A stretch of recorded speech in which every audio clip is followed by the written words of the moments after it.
बिस्मिल्लाहिर्रहमानिर्रहीम। अस्सलामु अलैकुम वरहमतुल्लाहि वबरकातुह। मोहतरम सामिऊन किराम, बिलआखिर ईरान ने इसराइल पर हमला कर ही दिया। कई दिनों की गर्मागर्म कशमकश के बाद आज इस्लामी जमहूरिया ईरान ने इसराइल पर कई ड्रोन और मिसाइल दागे हैं। ईरान ने इसराइल के खिलाफ अपने हथियारों का नाम खैबर शिकन भी रखा। ईरान ने इसराइल के न्यूटम एयरबस पर भी हमला किया, जो अक्सर व बेशतर अमेरिका से हथियारों की दरामद के लिए इस्तेमाल हो रहा था। ईरान ने हमले के फ़ौरन बाद अमेरिका को वार्निंग भी दी है कि ईरान और इसराइल की इस कशमकश के बीच में ना आए, ना ही इसराइल की मदद करने के लिए ईरान के ख़िलाफ़ कोई कदम उठाए, वरना उसके नताइज संगीन होंगे। इसराइल के रामोन गालोन पर कई हमले ईरान की तरफ से हुए हैं। गलीली में भी रेड अलर्ट जारी है। अक़वाम मुत्तहिदा की सलामती कौंसिल ने इस जंग को मज़ीद वसी होने से रोकने के लिए आज 4 बजे हंगामी मीटिंग बुला ली है। तेहरान से टोरंटो तक ईरान की तरफ से इसराइल पर इस हमले का जश्न मनाया जा रहा है। बाज़ नामवर फ़लस्तीन हामी सहाफ़ियों ने इसे ईद जैसी खुशी से ताबीर दी है। सरेदस्त ईरानी हमले के जवाब में इसराइल ने कोई कदम नहीं उठाया है और अपने इक़दामात के लिए वो अमरीकी अथॉरिटी से मशवरा कर रहे हैं। बहरहाल जो भी हो, ये बात तो तयशुदा है कि ईरान ने तारीख़ में अपनी जगह बना ली है।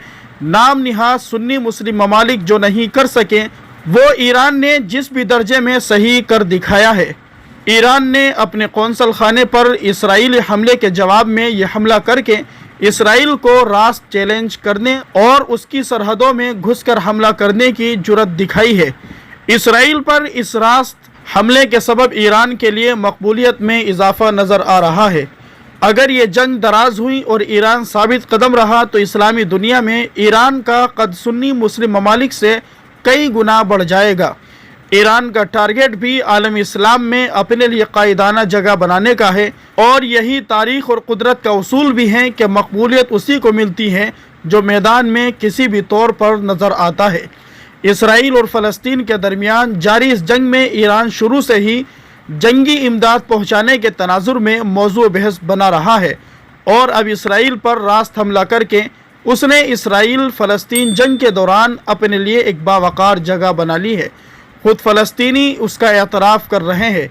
ईरान के अहदाफ जो भी हो, लेकिन इतने अरसे से जारी फ़लस्तीनी कत्ल-ए-आम के दौरान वो पहला मुल्क है जिसने इसराइल के ख़िलाफ़ एलानिया जंगी कार्रवाई की है।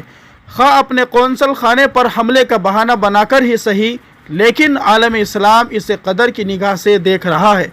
मैं इसराइल बनाम ईरान की जंग में ईरान के साथ हूँ, और उम्मत का रुख भी ऐसा ही होगा।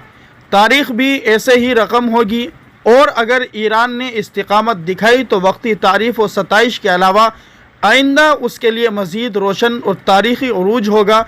वैसे ईरान के इस हमले के नतीजे में सुन्नी ममालिक पर इसराइल के ख़िलाफ़ इक़दामात के लिए प्रेशर बढ़ जाएगा, और इससे भी फ़लस्तीन के हक़ में खैर बरामद होने का इम्कान है। मुहतरम नाज़रीन किराम, ये तबसरा पेश किया है मशहूर व मारूफ़ कलम निगार समीउल्लाह खान ने। दुआ कीजिए अल्लाह तबारक व ताला मुसलमानों की हिफाजत फ़रमाएँ, फ़लस्तीनी मज़लूम मुसलमानों की मदद और नुसरत फ़रमाएँ।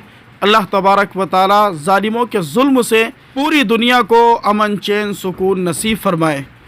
अगर आप भी हालात हाज़रा से वाकिफ़ रहना चाहते हैं तो जल्दी से हमारे चैनल को सब्सक्राइब कर दें, बेल आइकन घंटी के बटन को ज़रूर दबा दें ताकि हर आने वाली वीडियो बर वक्त आपको हासिल हो जाए।